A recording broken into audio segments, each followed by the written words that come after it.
All right, so welcome in, everyone. Ready for another deep dive? Always. Haha, good, good. Okay, so today, we're diving into grief and loss, Hmm.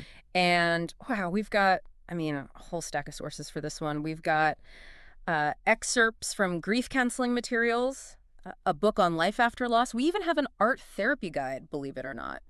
It's going to be fascinating, I think. Yeah, it's something we all go through, Yeah. right? But maybe don't always understand, you know? Absolutely. Yeah. And get this. Okay, one of the sources, it actually says that the quote worst kind of grief is always always our own.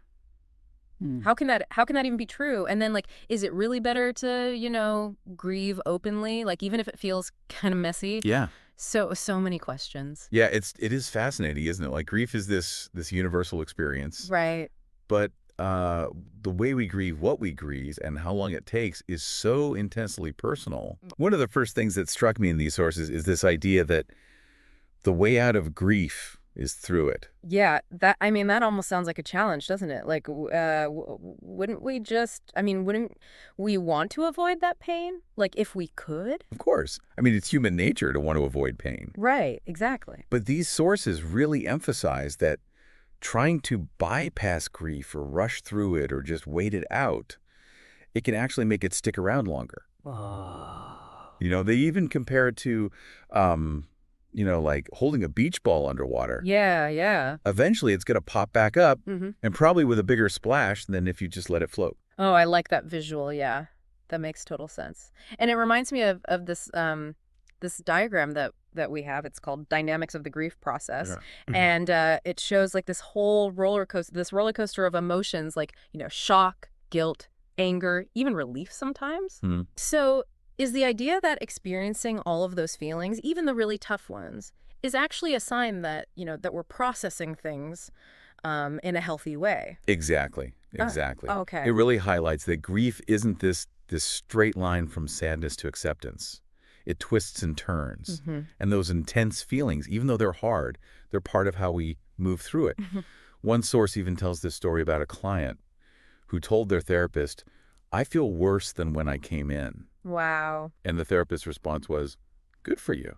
Wow. That's I can see how that could be encouraging, right? Yeah. It's like you're giving yourself permission to really feel it even if it's painful in the moment. Hmm. Okay, but going back to that idea we started with, the very worst kind of grief or loss is always yours. I don't know, I'm still kind of stuck on that. Is it saying that some losses are just like inherently worse than others? Not at all. It's Yeah. not about comparing our losses, right? Right. It's about understanding that each person's experience of grief is so deeply personal, so tied to their own unique attachments, memories, and coping mechanisms that comparing them is sort of pointless Okay. and often hurtful too. So someone losing a grandparent, for example, could feel, just as devastated as someone losing a child, Absolutely. even though society might view one as like a bigger loss. Right. Okay. And all those well-meaning but unhelpful phrases we sometimes hear, Yeah. like at least, or it could be worse. Yeah. Yeah. They actually minimize the person's experience. Right. What this source is driving at is that your grief is valid no matter what caused it or how intense it feels. Yeah. There's no right or wrong way to grieve. That's such an important point. Like it's about honoring the individual experience. Hmm. Now, another phrase that I kept seeing was doing grief work. Yeah. And it sounds so formal, Right. almost clinical. Yeah. Isn't grief more of an emotional state? Well, it certainly is an emotional state, but it also requires effort. Okay. It takes a willingness to face those difficult emotions, to process what's happened. Yeah. It's not something that just passively washes over us. Yeah. We have to engage with it. Okay. And one of the things these sources really debunk is this myth that we should go through grief alone. Oh, okay. Effective grief work often means reaching out. So if we try to like bottle it up, put on a brave face, just tough it out on our own, that can actually backfire. It can, absolutely. Oh, wow. Our sources stress the importance of talking about our experiences, listening to others who've gone through similar losses, and finding a support system that can help us navigate this difficult terrain. Yeah. And It's interesting how several of them mention the importance of shared experience, even if the details of each person's loss are different. Yeah, that makes a lot of sense when you think about it, right? Sharing the burden, finding that common ground, and it makes a weight feel a little lighter. Like like we're in this together, even if our journeys through grief look different. Exactly. It reminds me of a support group I once facilitated. No, tell me about that. Well, each week we would go around the circle and everyone would have a chance to share their story. Mm. And one week, um, this young woman was sharing about the loss of her mother, and she was just overcome with emotion. Mm-hmm. And as she spoke, I noticed this older gentleman across from her nodding his head, tears streaming down his face. Wow. And when it was his turn to share, he said, I lost my wife a few years ago, and hearing her story, it brought back all those feelings, but it also made me realize I'm not alone in this. Wow. That's the power of shared experience, Yeah. even if the specifics of their losses were different, Right, right. That must have been such a moving moment to witness. It really speaks to the universality of these emotions. And speaking of different experiences, our sources also talk about the unique challenges of grief in later life. Hmm. This is something I've always been curious about. We tend to think of older adults as having already lived a full life. Right. So their losses might not be as deeply felt. But as one of our sources points out, I mean, that's a dangerous assumption. It is. Grief in later life is often multifaceted. Mm-hmm. What do you mean by multifaceted? Well, think about it. As we age, we might face the loss of a spouse, friends, our health, even our independence. Yeah. These tangible losses are significant in their own right, but there are also less tangible losses to consider, like loss of identity, purpose, social standing. Right, right. So if you've always been, the strong one, the independent one, and suddenly you're relying on others for help, that has to be a huge adjustment. And then, as you said, there's that societal expectation that older adults should somehow be more resilient to loss. Exactly. One source even uses this poignant phrase, old people are jollied along. It's like their grief is dismissed or minimized because they've had a good run. Right. But grief doesn't discriminate based on age. It doesn't. So how can we better support older adults who are grieving? I think first and foremost by acknowledging the depth of their emotions and offering them the same compassion and space to grieve as we would anyone else. It's also important to recognize that they may need additional support, particularly if they're also dealing with physical limitations or cognitive decline. Right, right. It's about meeting them where they are and honoring their unique needs.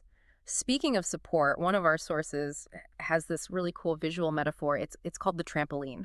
Ah, yes, the And trampoline. it basically lists all these different things that can act as springs, to support us during difficult times. It's literally shaped like a trampoline with these springs labeled as things like support groups, listening ears, pets, faith, counseling, even the choice to get well. I love that. Yeah, It's such a brilliant metaphor, isn't it? it is. It really captures this idea that we don't have to bounce back from grief alone.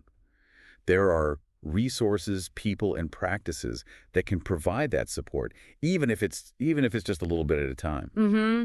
And I love the idea of taking hold, as this source puts it. It's Yeah. like, okay, I might be, bouncing around on this trampoline of grief, but I can still grab onto these springs, find my balance, and gradually start to rebuild my life. Exactly. It's a process, not a one-time event. Yeah. And as we start to take hold, we might also notice that some springs are stronger than others, or that we need to adjust the tension on some to better suit our needs. Mm-hmm. It's about finding what works for us individually. And there's real power in that, isn't there? This idea that even though grief can feel so overwhelming, we still have some agency in how we navigate it. Now, I know there's a lot of talk about the stages of grief, Right. and one of our sources outlines 4: shock, denial, anger, and resolution. Right. How do you see those stages playing out in real life? I think it's important to remember that these stages aren't meant to be a rigid checklist. Okay. We don't all experience grief in a linear way. Right. We might cycle through these stages multiple times, experience them out of order, or even skip some altogether. So it's more of a fluid process, unique to each individual. Cassidy, the takeaway is that emotional processing takes time and looks different for everyone. Okay. And comparing our grief journey to someone else's can be more confusing than helpful. So it's about honoring our own process, even if it doesn't fit neatly into any predetermined stages. Okay, last thing I wanted to touch on. One source used this metaphor I found really interesting. It was the onion of divorce, which is about the layers of loss, even in situations beyond divorce. The onion. I love that metaphor. It's a great way to visualize the complex nature of loss. Just like peeling back the layers of an onion, we might uncover different aspects of our grief as we go through the process. And this source provides a whole list of potential losses, like sense of safety, meaning in life, physical health, relationships, self-esteem, even just something or someone we love. Yeah, it really is eye-opening to see it all laid out like that. And it reminds us that even, seemingly small losses can have a ripple effect throughout our lives. Absolutely. And what I appreciate about this particular source is that it emphasizes the importance of self-compassion throughout the grieving process. Oh, It's not about judging ourselves for how we feel, but acknowledging our suffering and offering ourselves the same kindness and understanding we would offer a friend going through a difficult time. so instead of beating ourselves up for not, moving on quickly enough, we should be gentle with ourselves, recognizing that grief is a natural response to loss. Exactly. And this brings us to our final source, which explores art as a tool for processing grief. Okay, so now we're getting creative. Tell me more about this art therapy exercise. Well, it involves creating a comforting card for someone who has experienced a similar trauma. Okay. The idea is that by externalizing our own feelings and offering support to others, even in a symbolic way, we can begin to heal and find meaning in our own experiences. I love that. It's like taking our pain and transforming it into something that can potentially help someone else. It is, and it circles back to that idea of shared experience and the power of human connection during difficult times. Right. This has been such a rich and insightful deep dive. Mm. We've covered so much ground from the very personal nature of grief to the importance of seeking support and finding, healthy ways to cope. Is there one key message you hope our listener takes away from all of this? I think the most important thing to remember is that grief is a natural part of life. It's not something to be feared or avoided, but acknowledged, embraced, and ultimately worked through with compassion and support. And remember, while grief is universal, the way we grieve is unique to each of us. Yeah. That's such a powerful reminder. And for our listener out there who might be, navigating their own grief journey, what's one thing you would encourage them to ponder as they continue to move through this experience? I would encourage them to reflect on that trampoline metaphor we discussed. Okay. Think about the supports in your life, the people, the practices, the beliefs that act as those springs, providing resilience in the sense of being caught during difficult times. Cultivate those supports, nurture those connections, and know that even in the face of profound loss, there is still hope for healing, growth, and even finding new meaning. That's a beautiful thought to end on. To our listener, thank you for joining us on this deep dive into the complexities of grief and loss. Remember, you're not alone, and there is always hope, even amidst the darkness.